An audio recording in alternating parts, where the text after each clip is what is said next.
¿Qué tal, amigos? Muy buenas noches. Bienvenidos a Fuera de Contexto aquí a través de Gancho a la Izquierda. Mi nombre es Quique Ortega y tengo el enorme gusto de acompañarlos esta noche de miércoles 9 de diciembre del 2020. Este año ya se nos está yendo como agua. Y bueno, pues algunas de ustedes dirán, bueno, por fin, ¿no? Por fin se está acabando el año. Esto no implica que no haya noticias y sobre todo, bueno, pues la noticia de la semana que habrá que ponerle mucha atención. Yo les decía apenas por ahí del mes de marzo, abril de de este año, del 2020, les decía que estaba seguro que el gobierno de la República iba a utilizar la vacuna, la posible vacuna contra el COVID, con fines electorales. Bueno, pues parece ser que la predicción se está cumpliendo porque, bueno, pues apenas el día de ayer anunciaron el programa de vacunación para el 2021. ¿Y qué creen? Que justamente previo a las elecciones, la mayoría votante de este país, se supone, será vacunada. Es decir, personas arriba de los 40 años. No quiere decir que las personas de 18 a 39 años pues no importemos, ¿no? Pero pues al final su base, la base sólida del presidente López Obrador pues está evidentemente en esas edades arriba de los 40 años. Entonces, pues vaya, no hay sorpresas, dicen en política que no hay casualidades. Y bueno, pues platicaremos el día de hoy con nuestra invitada en un momentito más, una voz tremendamente autorizada sobre todas las dudas que hay sobre este programa de vacunación, sobre cómo se ha manejado la pandemia este año por parte del gobierno de México, qué hizo bien, por ejemplo, Nueva Zelanda y qué hicimos mal nosotros. Y vamos a estarlo analizando con la doctora Lori-Ann Jiménez Fibi, que platicaremos en un segundito más con ella. Pero antes, si les parece bien, vamos a ver las noticias que estuvieron dando de qué hablar durante esta semana. La primera de ellas, pues una noticia muy buena, tengo que decir, y que no tiene nada que ver con política, pero que al final nos debe de hacer sentir orgullosos como mexicanos, porque además tiene 50 años que no se daba una noticia similar. El pasado domingo, Checo Pérez, este piloto mexicano, gana el primer lugar en el Gran Premio de Sakir en la Fórmula 1. Y bueno, pues recordemos que la última vez que un mexicano pudo estar en primer lugar en el podio de la F1 fue justamente uno de los hermanos Rodríguez, Pedro Rodríguez, en el año de 1970. 50 años después, tuvo que pasar 50 años para que se repitiera esta hazaña. Y bueno, pues no es cosa menor, sobre todo considerando que Checo Pérez pues no tiene equipo ahorita. Él todavía sigue siendo parte de Red Bull, pero al final estaremos viendo cómo, pues a lo mejor para el próximo año sí o no se va a estar haciendo cambio de equipo, o si se va a dar ese año sabático, como ya se había mencionado, que bueno, pues sería muy lamentable, ¿no? Pensando que un mexicano que acaba de romper un récord 50 años después, pues se quede sin equipo, ¿no? Y sería muy, muy triste que eso ocurriera. Por otro lado, tenemos el caso, pues, irónico, ¿no? Decía el presidente López Obrador cuando era candidato, en todas sus veces que fue candidato, dijo que la corrupción se limpiaba como las escaleras, de arriba para abajo. Y bueno, pues parece que en su gobierno esto está siendo una excepción. ¿Por qué? Pues porque su prima, que por ahí dicen además un chiste, ¿no? ¿Cuál es el colmo de López Obrador? Que su prima se llame Felipa. Bueno, pues su prima Felipa Obrador, directora y dueña, fundadora de una empresa llamada Litoral Laboratorios, resulta con que se descubrió ahí una pequeña licitación que ha ganado a lo largo de mucho tiempo contratos millonarios con Pemex por 354 millones de pesos. Vaya, pues hay fines de semana en los que no los ganamos, ¿verdad? Pues Felipa Obrador fue descubierta con este contrato. ¿Y qué dijo López Obrador en su mañanera tratando de explicar esta situación? Bueno, pues lo que dijo es que no se habían dado cuenta, que Pemex no se había dado cuenta de este detalle y pues por supuesto ya le rescindieron el contrato. Qué bien que pasó esto, pero qué mal que tenga entonces que estar dándose, como decían en tiempos de Ernesto Zedillo, ¿se acuerdan ustedes de estos chistes, los que sean más contemporáneos? Este chiste típico que decían, ¿cómo es que entiende el presidente de la República? Pues como un perrito, solamente a periodicazos. Bueno, pues exactamente pasa lo mismo en este sexenio, para que vean que las cosas no han cambiado tanto en los últimos 30 años y bueno, pues al final no eran tan diferentes como los gobiernos anteriores. Por otro lado, también la noticia de que Graciela Márquez deja la Secretaría de Economía y ¿quién creen que queda en su lugar? Bueno, pues nada más y nada menos que Tatiana Cloutier. Esta mujer que no es licenciada en nada que tenga que ver con economía, si acaso tiene su maestría en administración, pero en realidad no conoce, y ella lo ha dicho abiertamente en Twitter, nada de economía. Sin embargo, pues ella es la próxima secretaria de Economía, y esto explica evidentemente estos férreos tweets tratando pues, de defender al gobierno de la Cuarta Transformación ante los ojos de su hermano, del propio Manuel Cloutier, que pues decía que evidentemente uno de los riesgos de que Tatiana Cloutier se convirtiera en secretaria de Economía, pues es que se volviera chaira, y Tatiana Cloutier le responde, sí, yo ya soy chaira, ¿no? Entonces, bueno, habrá que ver cómo lo resuelve. Ojalá y por el bien de todos nosotros, una persona que no tiene un cargo o que no tiene conocimientos en economía o no ha tenido experiencia en ese rubro, la haga bien. Y bueno, pues simple y sencillamente nos vaya bien a todos, aunque se antoja complicado. Este domingo 6, por cierto, hubo una situación, digamos, lamentable en la Basílica de Guadalupe, que ustedes saben que a partir del día de mañana, dentro de unas horas, de hecho, estará cerrada al público, porque lo que no quiere el gobierno de la Ciudad de México es que se aglutinen las personas en torno a la celebración de la Virgen de Guadalupe. Bueno, pues este domingo 6, como varios días antes del cierre, se había visto pues una acumulación de peregrinos que están llegando a la Basílica, pues obviamente a sus actividades propias de esta temporada, y sin embargo un policía que estaba cuidando las inmediaciones le pidió a uno de los peregrinos que por favor se retirara, y este peregrino pues simplemente se le fue a los golpes al vigilante que le pidió esta situación.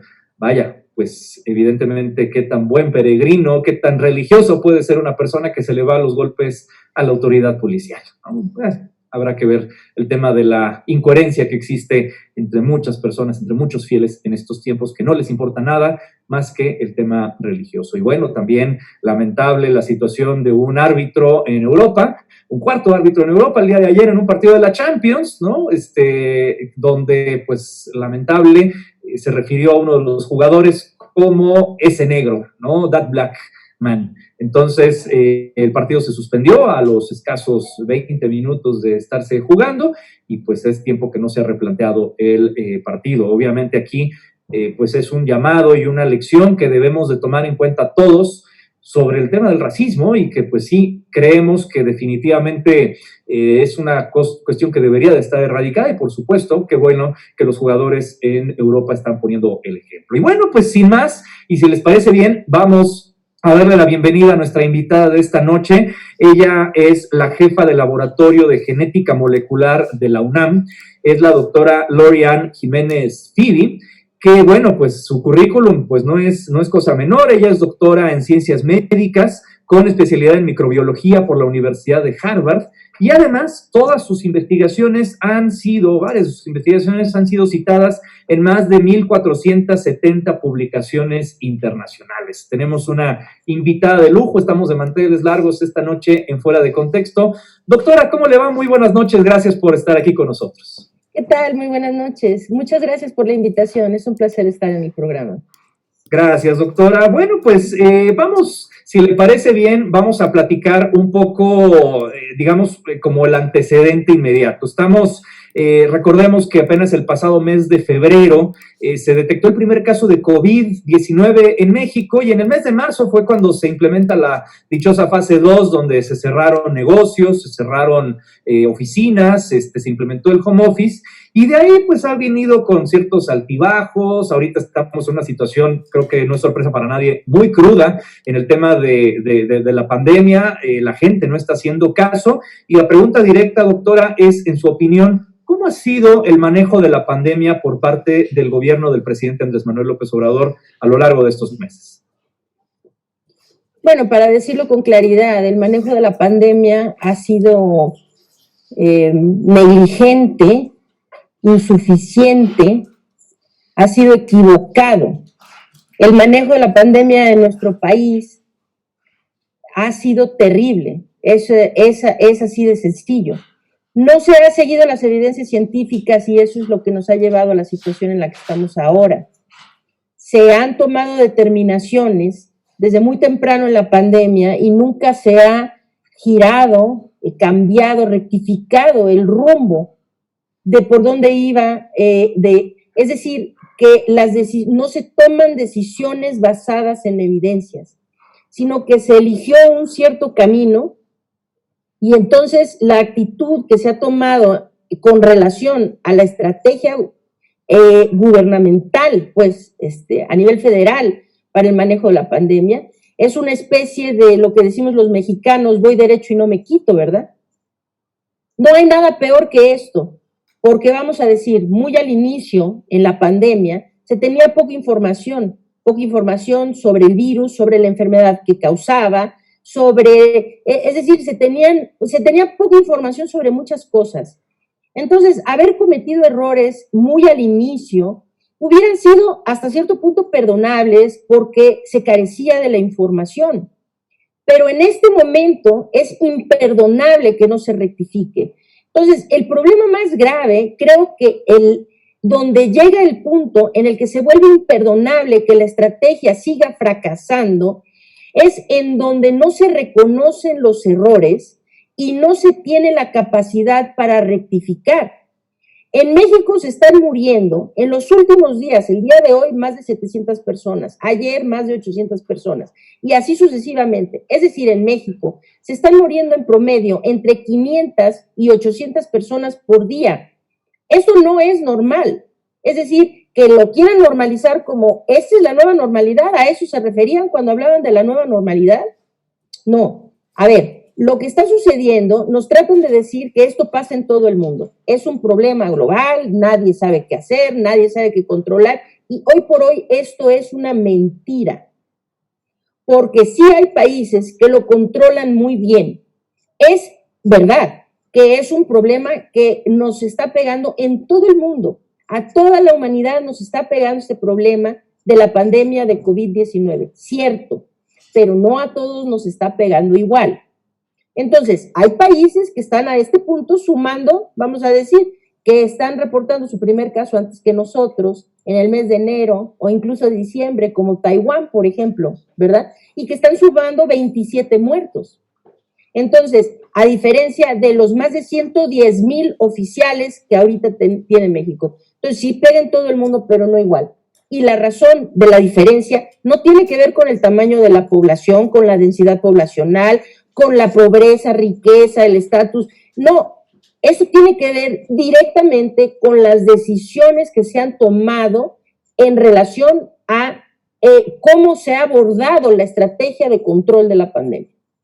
Pero, ¿cómo ponerlo, cómo dimensionarlo, doctora? Vamos a poner un ejemplo muy concreto, el caso de Nueva Zelanda, que yo creo, y no me dejará usted mentir, que es uno de los casos ejemplares, digamos, de manejo de la pandemia en el mundo. Dicho de paso, además, un país gobernado por una mujer, lo cual, pues, habla muy bien, evidentemente, de las gobernantes a nivel mundial. ¿Qué opina usted de cómo lo hizo Nueva Zelanda? ¿Qué hicieron bien ellos en el manejo de la pandemia? Y viéndolo en un espejo hacia nosotros, ¿qué tendríamos que haber hecho? Ya, obviamente, a toro pasado, ya no se puede regresar al tiempo, pero ¿qué tendríamos que haber hecho nosotros? Tendríamos que haber hecho lo que se sabía que se tenía que hacer desde un principio. Hubo gobernantes que actuaron con valor, con determinación, con decisión, sin miedo a equivocarse, sin miedo a exagerar. ¿Por qué? Porque tuvieron la visión y el valor, esto es muy importante, el valor de no tener el miedo de equivocarse, y no se equivocaron.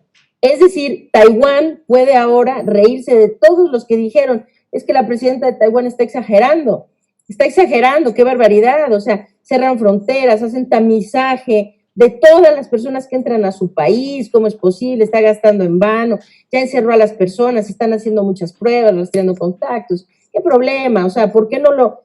Bueno, sí, ahora ella duerme muy tranquila, porque en su país han muerto 27 personas de COVID-19, mientras que tenemos países, ¿verdad?, que estamos en una situación realmente, pues no sé cómo ya se puede llamar, si no es realmente catastrófica.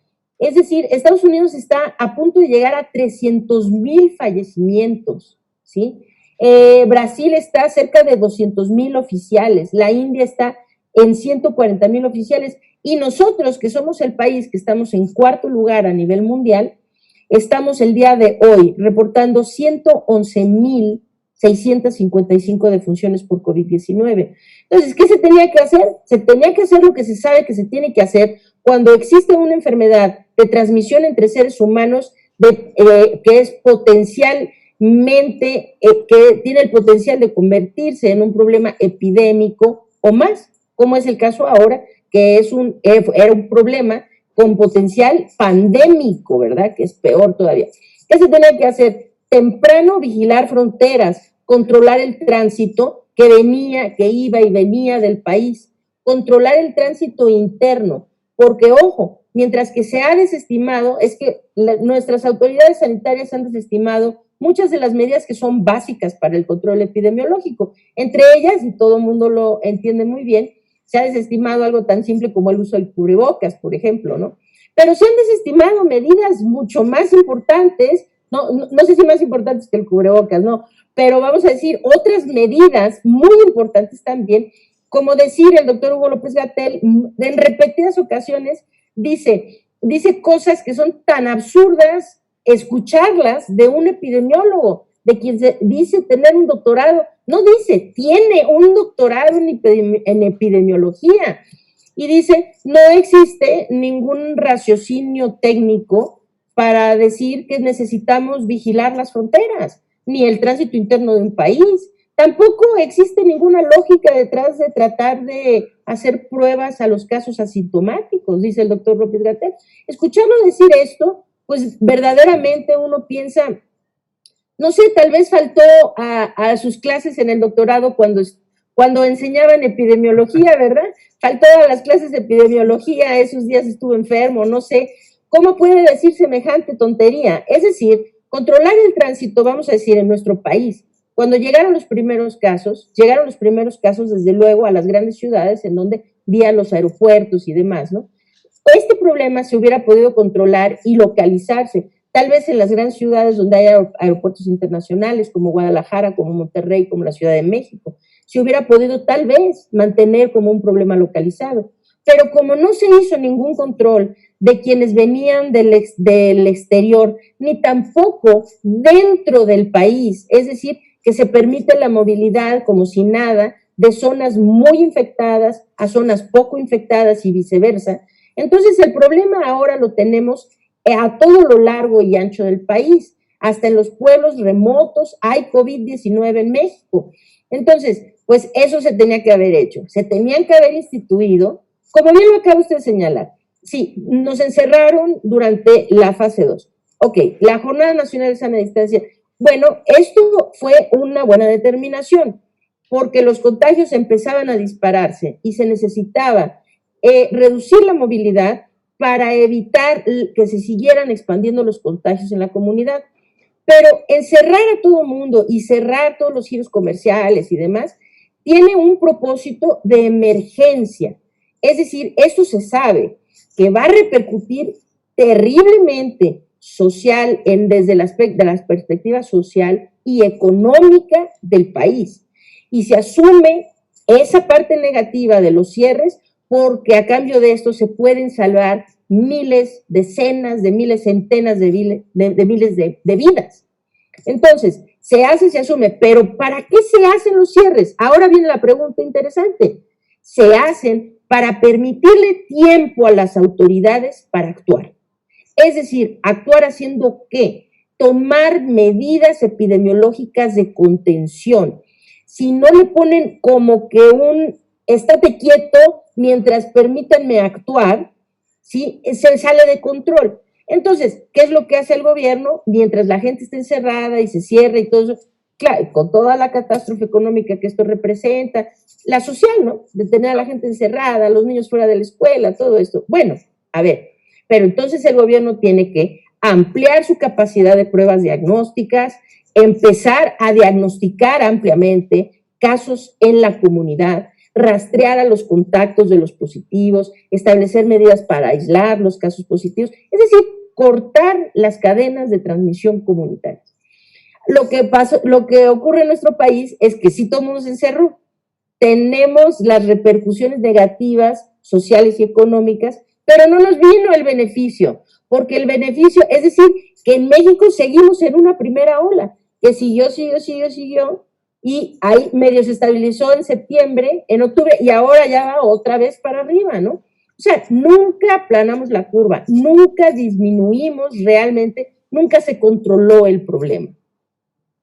Ahora, doctora, nos sacaron demasiado rápido, no, han sido el gobierno muy permisivo en este asunto de, bueno, ahora sí, para evitar que haya más catástrofes económicas, pues ya salgan a trabajar, quien tenga que trabajar adelante, pero basta darse una vuelta por el centro de la ciudad o zonas así muy pobladas, Coyoacán, La Condesa, etcétera, para darse cuenta que el 20-30%, si no es que más, no traen cubrebocas o lo traen mal puesto. Te hablo de que hasta los policías no traen el cubrebocas de repente puesto, los que deberían de cuidarnos a nosotros los ciudadanos. Nos sacaron demasiado rápido y han sido muy permisivos a partir de que se flexibilizaron las reglas. Bueno, ahí hay dos situaciones diferentes. Una es, sí, definitivamente tendrían que haber reglas más estrictas. Esto de estar diciendo el cubrebocas no puede ser obligatorio, en pos de la libertad, en pos de la libertad. Esto pues es un discurso demagógico, ¿no? Que yo creo que pues quién se traga eso, ¿no? En pos de la libertad. Y eso quiere decir que porque yo soy libre, yo puedo embriagarme y ponerme detrás de un volante y manejar un vehículo porque soy libre. No, señor, porque hay leyes en contra de eso. ¿Y sabe por qué hay leyes en contra de eso? Porque yo podría matar a otros, porque puedo poner en riesgo la vida de otras personas. Porque es que yo no puedo, oiga, yo soy libre de en este sitio cerrado prender un cigarro y fumar. No, señor, usted no es libre de hacer eso porque usted pone en riesgo la vida de otras personas y para eso hay leyes. Entonces, el uso del cubrebocas no es distinto a eso. Y entonces se manejan muchas falsas dicotomías, ¿no? No, es importante reactivar la economía. Si no existe la posibilidad de una reactivación real de la economía mientras no se controle la pandemia. Esa es la realidad. Entonces, es una dicotomía falsa. Controla primero la pandemia y entonces vendrá el control de la economía. Pero no puede ser de la otra forma. Entonces, esta es otra falsa dicotomía, ¿no? No, nosotros no vamos a usar la fuerza pública y obligar a las personas con coerción no, a ver, perdóneme, pero pues yo no he visto que nadie le tengan que linchar a alguien en un restaurante porque prende un cigarro. Hay leyes y la gente las sigue cuando las leyes existen y se hacen porque la gente se acate a las leyes vigentes. Entonces, esto es lo mismo, no portar cubrebocas, no usar un cubrebocas, no usarlo correctamente incluso, esto pone en riesgo la vida de otros, porque estamos ante una enfermedad en donde hay un porcentaje muy importante de personas asintomáticas, es decir, gente que no sabe que está infectada. Entonces, si hay tantas personas que pueden estar infectadas y no saben que lo están, estas gentes pues dicen, yo no me siento mal, no me pongo cubrebocas, andan por el mundo esparciendo el virus, es decir, infectando a otros. Y cuidado porque estamos hablando de una enfermedad letal, para la cual no hay cura. Entonces, pues si usted hace eso y pone en riesgo la vida de otros, pues eso merece un castigo, eso merece leyes formales en donde se haga, y no se trata de utilizar la fuerza pública y de hacer, no, se trata de establecer reglas claras para vivir dentro de criterios de civilidad y de respeto en la sociedad. Entonces, pues sí. Ahora, me hace usted otra pregunta, nos sacaron demasiado rápido. Ahora, esta es una pregunta que yo creo que la gente piensa, nos sacaron muy rápido, que nos vuelvan a encerrar y nos vuelvan a encerrar. Los encierros, por ejemplo, funcionan mientras esto vaya de la mano con las acciones gubernamentales de control, de contención de los contagios en la comunidad. Entonces, ahora estamos ante una disyuntiva. ¿Por qué? Porque el gobierno no tiene la intención de hacer contención epidemiológica, evidentemente, porque estamos ya llegando a los 10 meses y se sigue hablando de, no, ¿para qué vamos a hacerle pruebas a los asintomáticos? Ayer lo dijo el doctor López-Gatell, ayer en la mañanera. Dijo, no, si los asintomáticos, pues ellos no son el problema, ellos se curan. También el doctor Ricardo Cortés en el Twitter estuvo mucho diciendo eso. No, los asintomáticos no son ningún problema, ellos se curan solos, con que se queden en su casa. No, a ver, perdón, los asintomáticos son el motor que dispersa los contagios. La razón por la que nos encontramos en esta crisis global es precisamente porque esta enfermedad tiene esa característica, que los asintomáticos son los que dispersan los contagios. Entonces, es importante, claro que es importante detectar a los asintomáticos, no para darles un diagnóstico simplemente o para sumar más cifras, es para identificarlos y decir, oiga, se necesita usted aislar para cortar sus cadenas de transmisión. Entonces, es muy importante. En nuestro país se sigue haciendo pruebas solo a los casos sintomáticos. Esto nunca va a resolver el problema. Cada vez que se habla de necesitamos ampliar la capacidad de pruebas, es como que todo el grupito del doctor López-Gatell, o sea, todos, su séquito y demás, parece que se cuelgan de la lámpara. ¿Cómo se les ocurre sugerir que necesitamos más pruebas? Señor, pues necesitamos más pruebas, esa es la realidad. Necesitamos una estrategia real de rastreo de contactos, de aislamiento de casos positivos. Esto es como se puede controlar. Entonces, ahora la pregunta es, nos sacaron. Mientras el gobierno no haga esa parte, entonces, ¿cuántos cierres más podemos tener? De vez en vez, pues sí, necesitan ya encerrarnos, porque en la Ciudad de México, pues de repente, si ahorita no le ponen un hasta aquí, en las próximas semanas esto va a colapsar, porque estamos en un aumento de casos que es decir, incontrolable, ¿no?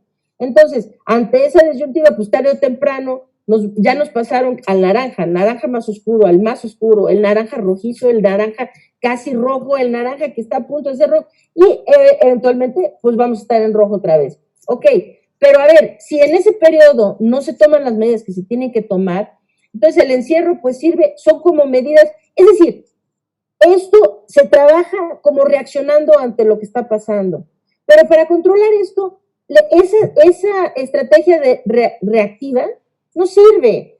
Es decir, lo que se necesita es ir adelante del problema y entonces ir a la defensiva, no ir a la ofensiva, ¿no? Entonces, pues cierran y otra vez alguien más al semáforo rojo, otra vez no sé quién regresa al naranja. Ok, ¿cuántos cierres más puede soportar la economía mexicana? ¿Cuántos empleos más se van a perder? ¿Cuántas pequeñas, medianas, microempresas están quebrando? Es decir, y esto es responsabilidad del gobierno que no ha controlado la pandemia. Pues van a tener que volver a cerrar, sí, porque si no, pues va a colapsar todo, ¿no? Entonces, pues esto, pues, y pegándole a la economía, no hubiera sido más sencillo que simplemente hicieran lo que tenían que hacer desde el principio. Por supuesto. Creían que se estaban ahorrando un dinerito y ahora, pues nada más estamos viendo cuánto le cuesta a México cada vez que tienen que volver a cerrar, mandar a la gente a su casa, o sea, que nos diga la industria restaurantera cuánto han perdido en este tiempo, la industria hotelera cuánto ha perdido en este tiempo, es decir, y todos los micro y pequeños negocios, pues sí, ¿no? O sea, hubiera sido más barato, más sencillo, más efectivo, y nos hubiéramos ahorrado las casi 270,000 muertes reales que venimos arrastrando, ¿verdad? Si desde el principio mejor hubieran invertido tantito y le hubieran echado el esfuerzo para armar la logística, hacer más pruebas, rastrear, contener y mantener el problema controlado. Que además ya el presidente de la República dijo en su momento, quien tenga que quebrar, que quiebre, ¿no? Pues me parece lamentable viniendo del primer mandatario, ¿no? Pero doctora, si le parece bien, vamos a platicar ahora de la vacuna. El día de ayer se anunció pues este programa de vacunación para todo 2021 y una parte del 2022, donde de manera, pues podríamos decir coincidental, a ver si usted opina lo mismo, pues se asume que la mayoría de la población votante, es decir, personas arriba de los 40 años, van a ser vacunadas antes del mes de junio del próximo año. A partir del mes de julio, toda la población restante. La pregunta concreta es, ¿esto tiene algún sentido real? Es decir, ¿el programa de vacunación ante sus ojos como experta está bien planteado o realmente, no nos hagamos tontos, tiene un fin electoral? Bueno, si tiene un fin electoral o no, no me atrevería a responder eso así concretamente. No es mi campo de expertise y no sé si tenga un fin electoral o no. En estas épocas, que estamos en épocas electorales, pues parece que todo tiene un fin electoral, ¿no? O sea, Claro. respirar tiene un fin electoral, ¿no? Bueno, pues sí, ahora esto no estoy segura y si hay un plan maquiavélico detrás, no sé. Lo que sí sé es que el plan que se anunció ayer es una estrategia realmente muy escueta que sobresimplifica un problema realmente de proporciones mayúsculas. Estados Unidos ha calificado el reto de vacunar a su población. Ellos están dando de tiempo, Estados Unidos está dando de tiempo. De ahorita que se supone que en un par de semanas van a empezar a vacunar gente en los Estados Unidos con la vacuna de Pfizer, ellos están calculando que pueden tener, la meta es tener el 70% o más de la población vacunada. Esa es la meta, ¿eh? Hasta que no tengamos eso, no se va a sentir la disminución es decir, no se va a sentir el impacto sobre el avance de la pandemia.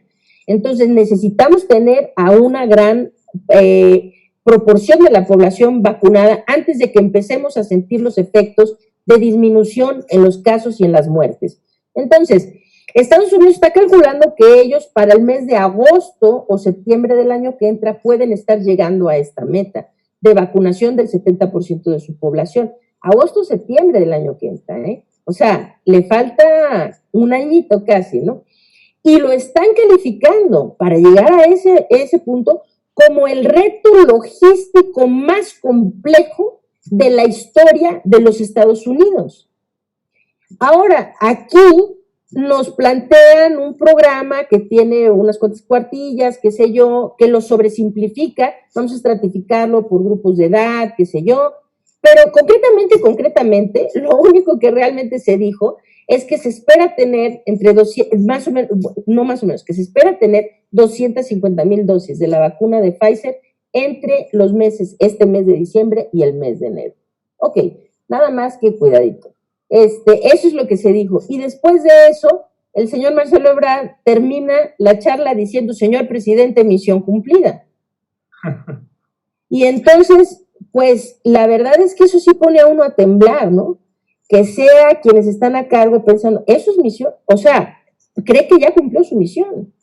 Bueno, a ver, hay que explicar lo siguiente, ¿no? Para que México, un país de 129 millones de habitantes, llegue a tener el 70% de la población vacunada, se requiere vacunar a 90,300,000 personas, ¿ok? 90 millones. La vacuna de Pfizer requiere 2 dosis cada persona requiere 2 dosis de la vacuna para quedar inmune. Esto quiere decir que se requerirían, si se va a usar la vacuna de Pfizer, más de 180 millones de dosis. Para ser precisos, 180,600,000 dosis se requieren para tener el 70% de la población mexicana vacunada con la vacuna de Pfizer. Entonces nos están hablando que vienen 250,000. Bueno, 250,000 alcanzan para vacunar a 125,000 personas. Se dice que estas primeras 125,000 van a ser profesionales de la salud. Espero que así sea, porque digo, siempre cabe la posibilidad de que algunas de esas estén destinadas a las personas en el gobierno, ¿no? Esperemos que no sea el caso. Entonces, sí que se destina a los profesionales de la salud, indiscutiblemente, ¿no? Ok. Sí, pero en un país donde hay más de 750,000 profesionales de la salud, 750,000, de decir que se van a vacunar a 125,000, pues yo me pregunto, ¿cómo los van a escoger? ¿O con base en qué piensan que hay 125,000 que merecen estar protegidos más que el otro medio millón? ¿Me explico? Entonces, y cuando después de eso dicen misión cumplida, pues es que sí se pone uno a temblar, ¿no? Porque es una sobresimplificación de un problema realmente muy complejo. Se tiene la vacuna de Pfizer, sí, es una vacuna cara que tiene muchos problemas de logística porque requiere una cadena fría de ultracongelación, que es una infraestructura que nuestro país no tiene. Pero vienen otras vacunas, va a venir la de Moderna, va a venir la de Johnson y Johnson, la de AstraZeneca, la de CanSino Bio, tienen otras vacunas que se pueden mover de mejor manera logísticamente, ok, pero ¿dónde está esa estrategia?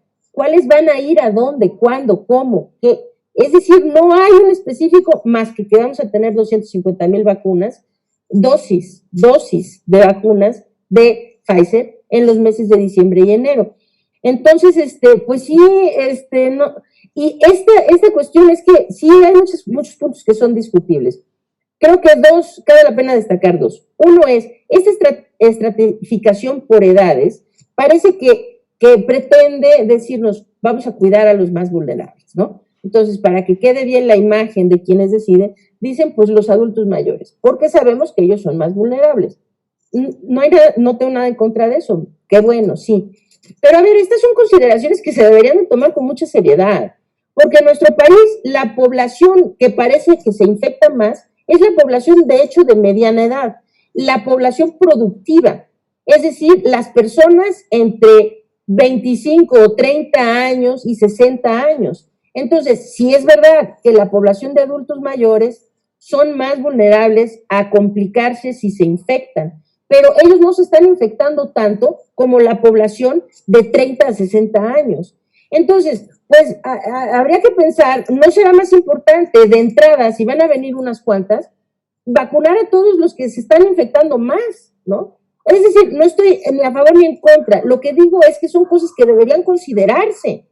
Ahora, esta es la población productiva, es decir, no estoy de ninguna manera queriendo decir que se desprotejan a otras poblaciones, a otros grupos, ¿sí?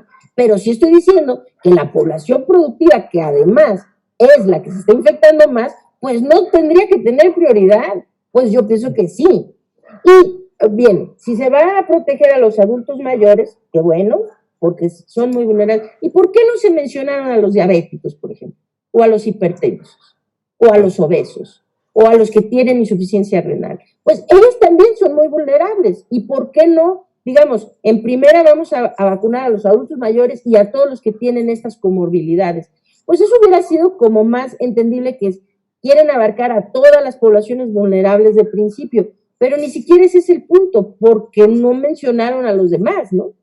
Entonces, por eso digo que la estrategia, pues, está muy flaquita. Es decir, necesitamos una estrategia seria de saber cómo, cuándo, dónde, es decir, concretamente, y no el atole con el dedo de que apláudanos, vienen 250,000 dosis de Pfizer, que no lo vamos a, es decir, qué bueno que haya 125,000 profesionales de la salud vacunados, sin duda, pero es decir, esto no es ni siquiera cerca de ser un inicio, digamos, sustancial.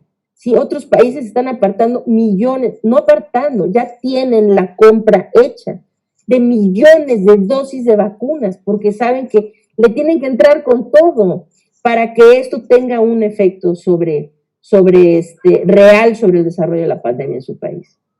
Ahora, doctora, el doctor Hugo López-Gatell ha mencionado a lo largo de distintas entrevistas el día de hoy que la vacuna solamente va a ser conseguida y suministrada por el gobierno, la va a manejar el ejército y no se va a poder conseguir entre particulares en hospitales privados, etcétera, aún queriéndola comprar. Cosa que en Estados Unidos, un gobierno donde el presidente actual, por cierto, es bastante parecido a nuestro presidente en este momento, pues en Estados Unidos se sabe que se va a conseguir perfectamente en hospitales privados sin problema. ¿Esto qué opinión le merece? Que no se pueda, que el gobierno tenga el monopolio total de esta vacuna. ¿Realmente obedece a, como dijo el doctor Hugo López-Gatell, un tema incluso hasta de seguridad nacional, del riesgo que podría implicar que hubiera hasta personas que se robaran la vacuna? Ay, es que hay un problema muy grande cuando es decir, que las voces políticas no pasan del discurso demagógico, ¿no? O sea, es una discursiva en un nivel tan plano y tan bajito, ¿verdad? O sea, como que no levanta, no alza el vuelo, ¿no? No podemos llevar el discurso a un nivel un poco de más altura en la conversación. A ver, no. es un problema, sí, es de seguridad nacional sin duda. Es decir, que estamos arriesgando la salud física, mental, económica de nuestro país. Es un problema de seguridad nacional sin duda, ¿ok? Pero ¿cuál es la mejor manera de resolverlo? Es decir, tener un gobierno que nos diga, es decir, lo que ellos dijeron ayer es, la vacuna va a ser gratuita para todos los mexicanos y no va a haber un mexicano que quede sin vacuna porque este gobierno lo va a hacer muy bien. Ok, bueno, eso atrae muchos aplausos, ¿no? Qué bueno que lo digan y qué bueno que vaya a ser gratuito y todo esto. Ahora, pues ya quitándonos un poquito de los espejismos y de esta cuestión un poco de la bandera. Sí, ¿no? Y de todo este rollo como dulce, ¿no? De vamos a hacer el bien a todo mundo y vamos a dar la vacuna gratis. Hablemos de la realidad. Sí, la realidad, estamos viviendo en un país en donde por más de un año no hay quimioterapias para los niños y los niños están muriendo de cáncer, ¿no? En donde nos faltan vacunas de sarampión, de tuberculosis, ¿sí? De papiloma, para el virus del papiloma humano, en donde hay escasez de un montón de medicamentos. Y nos están diciendo que no hay vacuna contra la influenza. Por el amor de Dios, no hay vacuna contra la influenza, ¿sí? Y si hay vacuna contra la influenza, es gracias a que por lo menos en los hospitales privados o en las clínicas privadas, uno puede ir, bueno, pues ya no me alcanzó la que da gratis el gobierno, pues bueno, a lo mejor junto unos pesitos y sí me quiero ir a vacunar, pero tengo esa alternativa de irme a vacunar y pagarle a un médico porque me ponga la vacuna o comprarla en algún lugar, ¿no? Entonces, ahora, aquí es que sí, es un problema que vale la pena analizar de fondo, porque una cosa es que se quieran poner la bandera de porque vamos a hacerlo muy bien, la vamos a dar gratis, y ahora hay que pensar, ¿de veras tiene la capacidad nuestro gobierno de hacer esto? De realmente, porque es una inversión gigantesca. Y ahora, ¿realmente toda la población mexicana requiere la vacuna gratuitamente? Porque de hecho, la iniciativa privada y las personas que no la requieren gratuita, ¿por qué diablos no la van a pagar si pueden pagarla y gustosamente la pagarían? Es decir, que todas las gentes que sí pueden pagar la vacuna y que de hecho dicen, no, pues yo mejor me salto las trancas, si ya mi hospital privado tiene la vacuna, ¿por qué me voy a esperar a que me digan, yo tengo, no sé, 24 años, y por qué me voy a esperar al 2022? ¿Qué tal que yo ya me quiero vacunar? Si puedo pagar la vacuna, voy y me vacuno.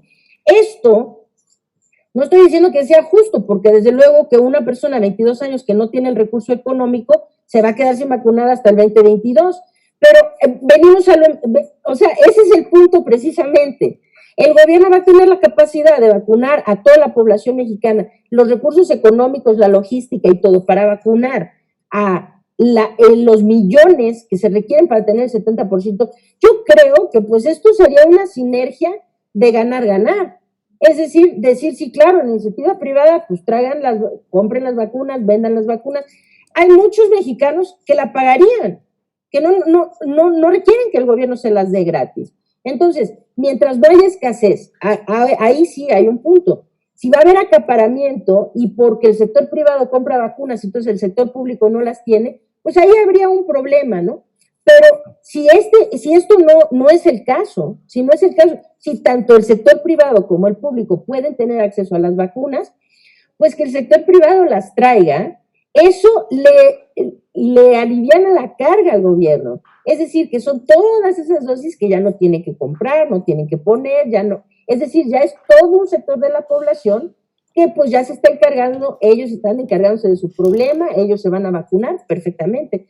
No entiendo por qué la necesidad de decir que no se permita, o sea, como que por ley no se puede, no creo que se pueda pasar una ley así, porque ¿quién le va a decir, vamos a decir, a uno de los grandes empresarios de nuestro país que tiene a su cargo 300,000 trabajadores, si se le pega la gana traer 300,000 dosis para vacunar a todos sus trabajadores, ¿quién se lo impide?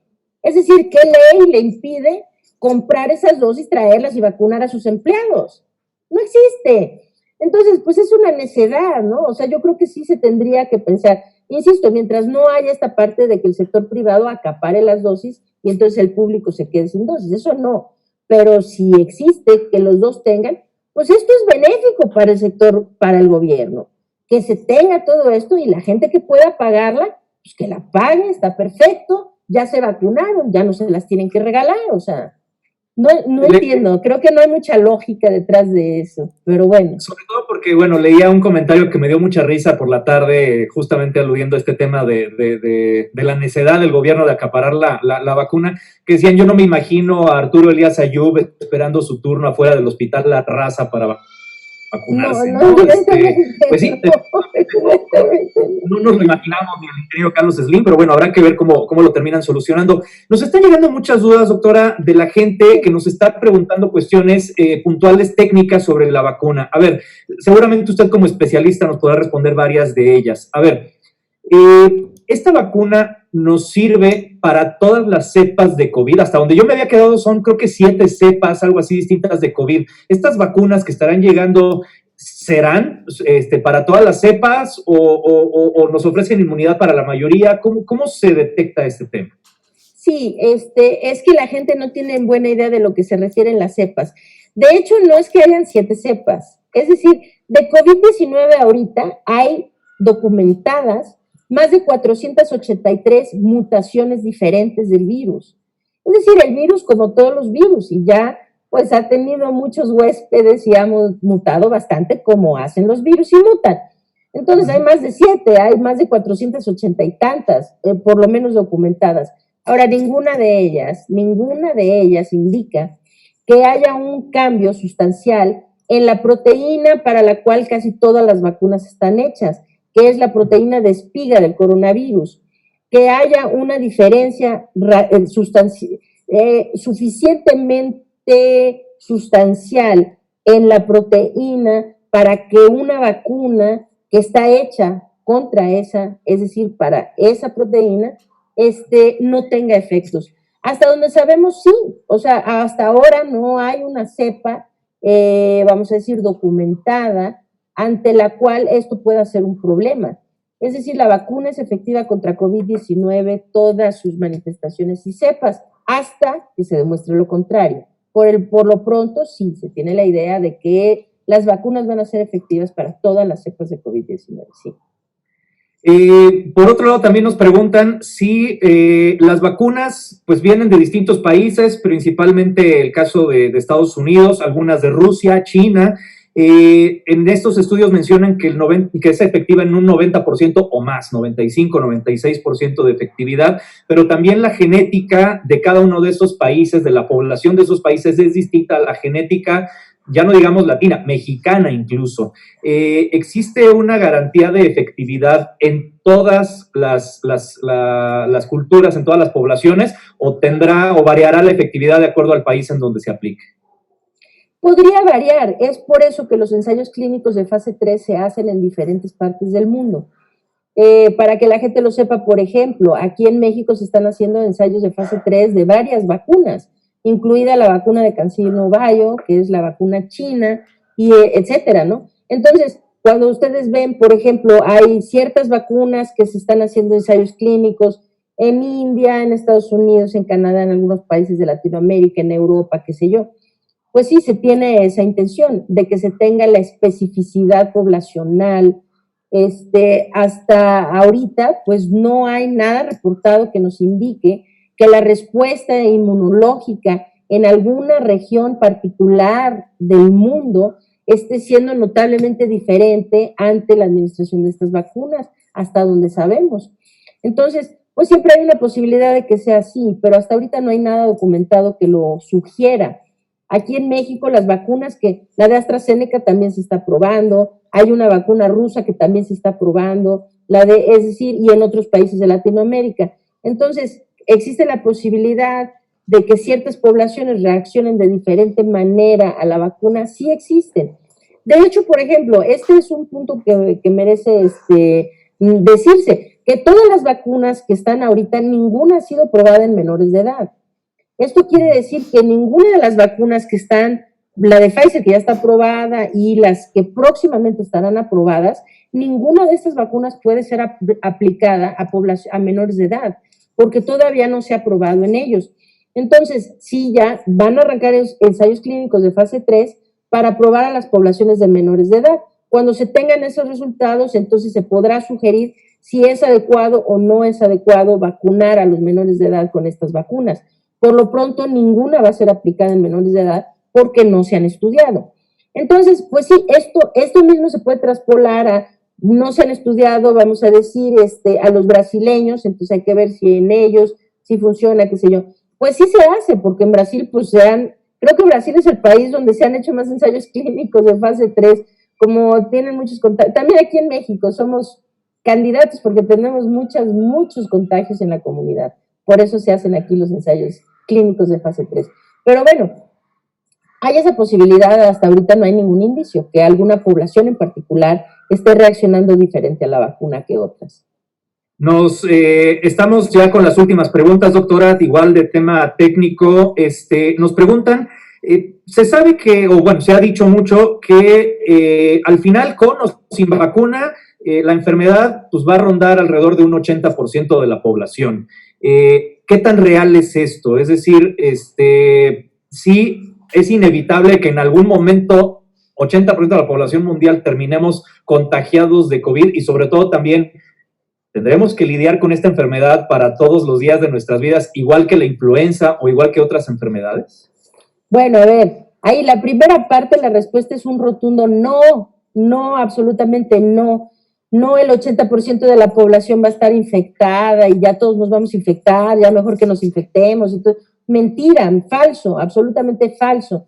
Y quienes pregonan esto, ¿no? O sea, de decir, bueno, ya todos vamos a acabar infectados, total, ya que se infecten, es una irresponsabilidad mayúscula, porque estamos hablando de una enfermedad que puede llevar a la muerte, es una enfermedad potencialmente letal. Entonces decir, bueno, pues ya si todos nos van, no. Aquí la meta es no se infecten, cuídense del contagio, cuiden de no contagiar a otros. Aquí la meta es no se contagien, porque no saben quiénes son.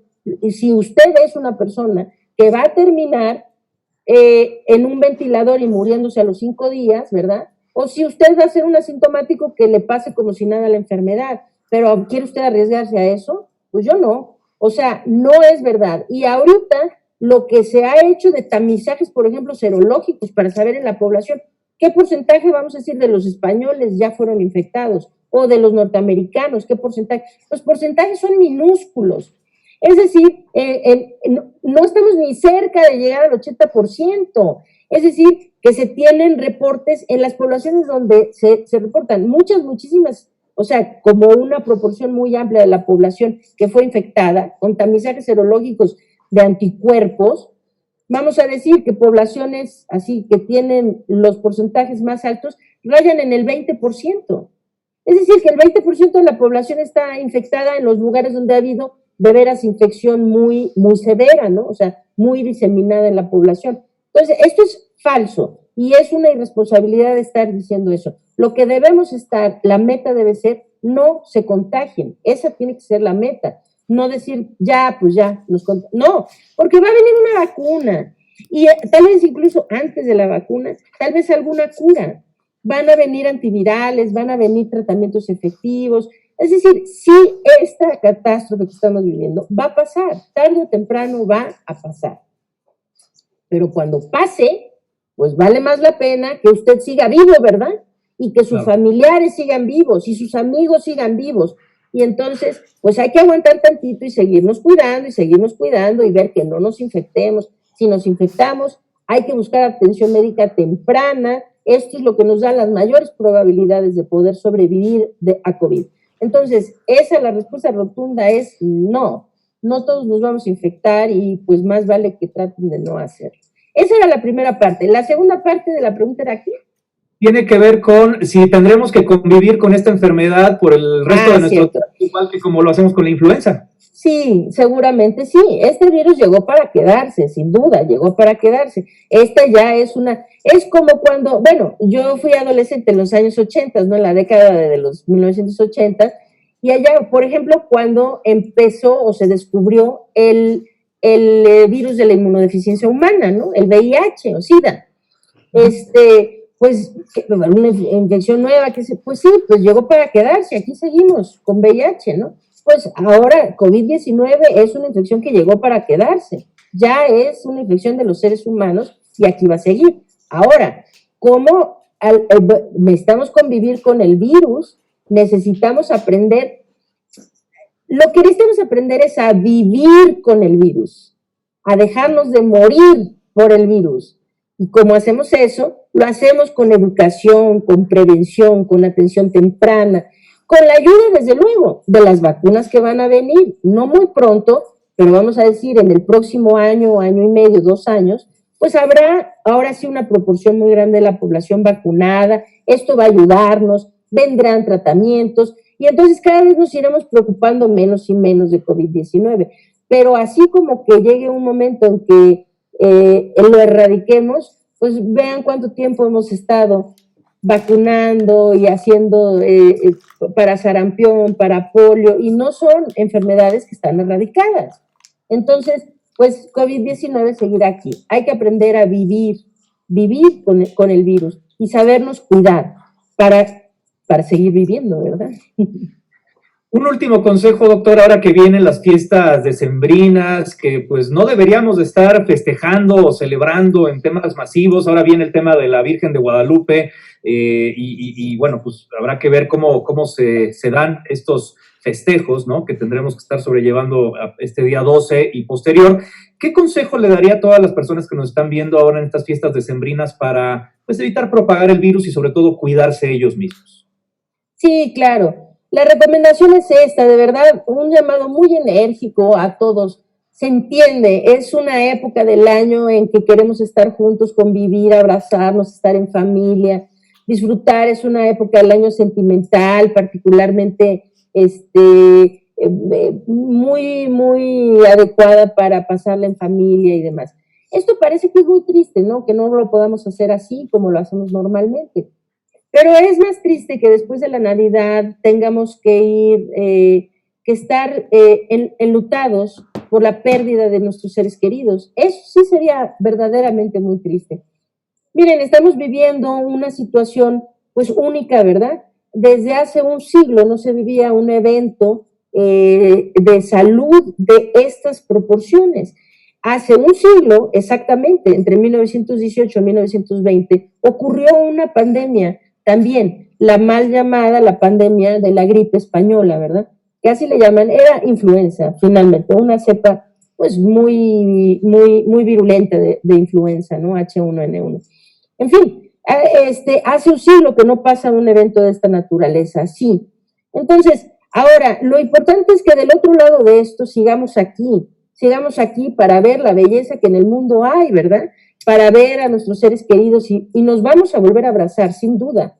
Nos vamos a volver a abrazar, vamos a volver a disfrutar, vamos a poder hacer todas nuestras pachangas y fiestas y todo lo que nos encanta hacer y demás, ¿no? Ok. Nada más que este fin de año no, porque este fin de año es muy peligroso. Es mejor que lo veamos en retrospectiva y nos vamos a reír. ¿Se acuerdan esa Navidad que lo tuvimos que hacer por Zoom, verdad? Porque no podemos, o por el Skype, o qué sé yo, ¿no? Mejor tomarlo con un granito de sal y con un poco, vamos a decir, de buen humor, que ahora pero es un solo año, ven, es una sola. Háganlo por el bien de ustedes mismos, de sus familias. Necesitan no hacer reuniones masivas.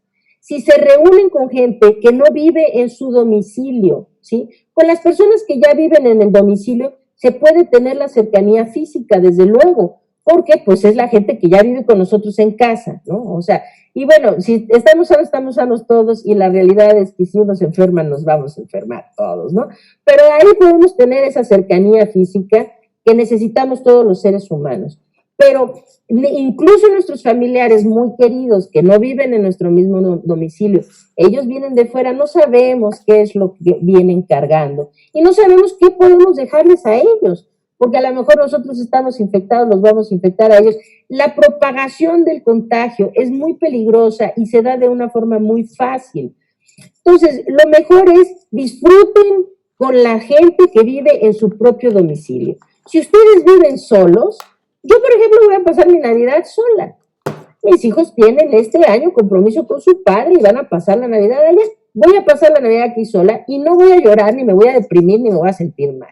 Lo que voy a hacer es hacerme una cenita bonita, voy a disfrutar, escuchar un poco de música, ponerme con algunos amigos que van a estar en la misma situación que yo, así a través de un Skype o de un Zoom o de un no sé qué. A lo mejor nos tomamos una copa de vino, festejamos la Navidad. En los años por venir nos vamos a acordar, híjole, ¿se acuerdan de esa Navidad cuando la pandemia?